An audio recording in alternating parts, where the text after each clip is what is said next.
Hello friends, welcome to our channel Trihans vlog. আজকের আরও একটা নতুন ভিডিওতে আপনাদের সকলকে স্বাগত জানাই। আজকে আমি শেয়ার করব 7 মাস থেকে 2 বছর পর্যন্ত বাচ্চাদের জন্য 3টে ডিনার রেসিপি। পুষ্টিবিদরা বলে থাকেন বাচ্চাদের ডিনার এমন হওয়া উচিত যাতে পেটে অনেকক্ষণ থাকে, তবে যেন তা খুব রিচ না হয়। তো সেই দিকেই খেয়াল রেখে কিন্তু আমাদের বাচ্চাদের খাওয়াতে হবে। তো বেশি কথা না বাড়িয়ে আমি কিন্তু এবার চলে যাব আমার প্রথম রেসিপিতে।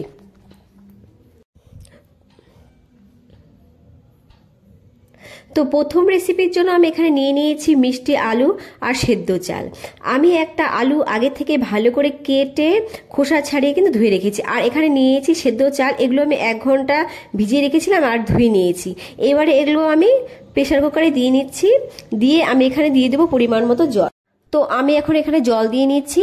আমি এখানে খাবারের জল ব্যবহার করেছি। এইবারে আমি প্রেসার কুকারের ঢাকনাটা আটকে গ্যাসে বসিয়ে 5টা থেকে 6টা সিটি দিয়ে নেব। আপনারা যদি বাচ্চাদের প্রেসার কুকারের খাবার না খাওয়ান তাহলে যে কোনো পাত্রে এগুলোকে সেদ্ধ করে নেবেন। তো এখানে আমি 5টা সিটি দিয়ে নিচ্ছি।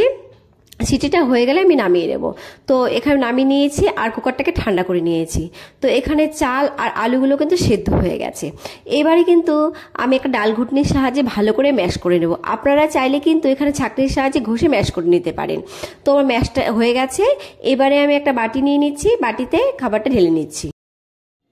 আপনারা চাইলে কিন্তু এই পর্যায়ে বাটার বা ঘি অ্যাড করতে পারেন, যদি আপনাদের বাচ্চার রাতে ঘি খেলে সমস্যা না হয়।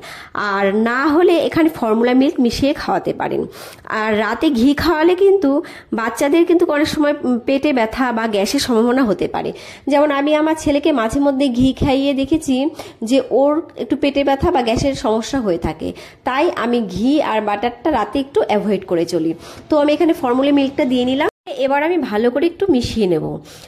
মেশালেই কিন্তু তৈরি হয়ে যাবে আমার প্রথম রেসিপিটা। আর এটা খেলে কিন্তু বাচ্চাদের পেট অনেকক্ষণ পর্যন্ত ভরা থাকে। আর বাচ্চাদের পেট যদি অনেকক্ষণ ভরা থাকে, বাচ্চারা কিন্তু রাতে খুব ভালো ঘুমোয় আর রাতে উঠে জ্বালাতন করে না। এবারে আমি চলে যাব আমার দ্বিতীয় রেসিপিতে। তো দ্বিতীয় রেসিপির জন্য এখানে আমি একটা পাত্র বসিয়ে নিয়েছি। এবারে এখানে দিয়ে দেবো আমি পরিমাণ মতো খাবারের জল। তো আমি এখানে জল অ্যাড করে নিলাম। এবারে আমি এখানে দিয়ে দিচ্ছি ডাল পাউডার। এই ডালের পাউডারটা দিয়ে আমি ভালো করে চামচের সাহায্যে মিশিয়ে নেব, যাতে কোনো লাম্পস না থাকে। মিশিয়ে আমি গ্যাসের ফ্লেমটাকে মিডিয়ামে রেখে 5 মিনিটের জন্য ডালটাকে ফুটিয়ে নেব।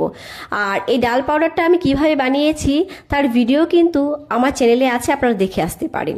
তো 5 মিনিট আমি ধরে এটাকে ভালো করে ঘন ঘন নেড়ে ফুটিয়ে নেব। 5 মিনিট পর আমি ফিরে আসছি। এই সময় কিন্তু আমি গ্যাসের ফ্লেমটাকে মিডিয়ামে রেখেছি। মিডিয়ামে রেখেই কিন্তু আমি ডালটাকে সেদ্ধ করে নিয়েছি। তো আমি এবার 5 মিনিট পর এখানে দিয়ে দিচ্ছি সুজি।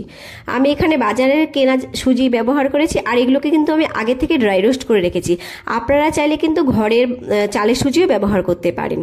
তো আমি এবারে সুজিটা ভালো করে মিশিয়ে নিয়ে এবার সুজি আর ডাল কিন্তু সেদ্ধ করে নেব।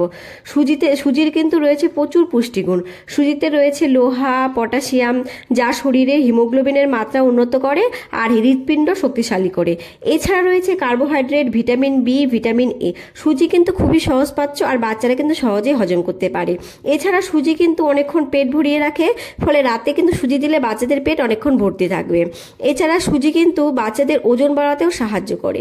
তো এখানে দেখতেই পাচ্ছি যে আমার সুজিটা হয়ে গেছে। এবারে কিন্তু আমি সুজিটা নামিয়ে নেব। নামিয়ে আমি বাটিতে ঢেলে নেব। তো এখানে একটা বাটি নিয়ে নিয়েছি। এবারে আমি এখানে সুজিটা ঢেলে নিচ্ছি। সুজিটা ঢেলে এখানে কিন্তু আমি অ্যাড করে দেব একটু খেজুরের সিরাপ। তো আমি এখানে খেজুরের সিরাপটা অ্যাড করে নিলে সিরাপ অ্যাড করে আমি ভালো করে মিশিয়ে নিলে কিন্তু আমার দ্বিতীয় রেসিপিটা রেডি হয়ে যাবে।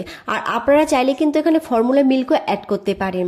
তো খেজুরের সিরাপের রেসিপি কিন্তু আমার চ্যানেলে রয়েছে, আর আপনারা চাইলে কিন্তু দেখে আসতে পারেন। তো এবারে কিন্তু আমি চলে যাব আমার তৃতীয় রেসিপিতে। আর খেজুর ছাড়া আমি কিন্তু কোনো রকম ফল আমার ছেলেকে রাতে খাওয়াই না। তো আমি বেশি কথা না বাড়িয়ে চলে যাচ্ছি তৃতীয় রেসিপিতে।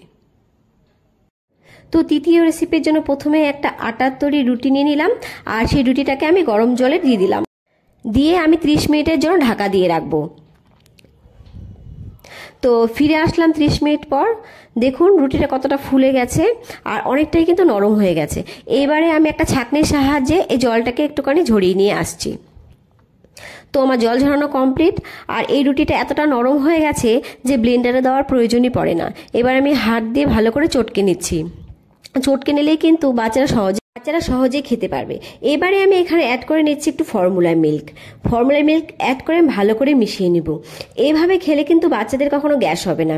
আর বাচ্চার বয়স যদি 9 মাসের কম হয় তাহলে কিন্তু আপনারা এখানে রুটির পাতলা চামড়াটা এইভাবে জলে ভিজিয়ে রেখে খাওয়াবেন। আমি কিন্তু মাঝে মাঝে আমার ছেলেকে ভেজ ডাল দিয়েও এভাবে রুটি খাইয়ে থাকি। তো আমার এখানে তৃতীয় রেসিপিটা রেডি হয়ে গেছে। আর আমার ভিডিওটা যদি ভালো লাগে একটু লাইক করে দেবেন, আর চ্যানেলটাকে একটা লাইক আর সাবস্ক্রাইবে কিন্তু আমরা মোটিভেট হই আর ভিডিও বানানোর আগ্রহ বাড়ে। দেখা হবে নেক্সট ভিডিওতে। আজকের জন্য বাই বাই।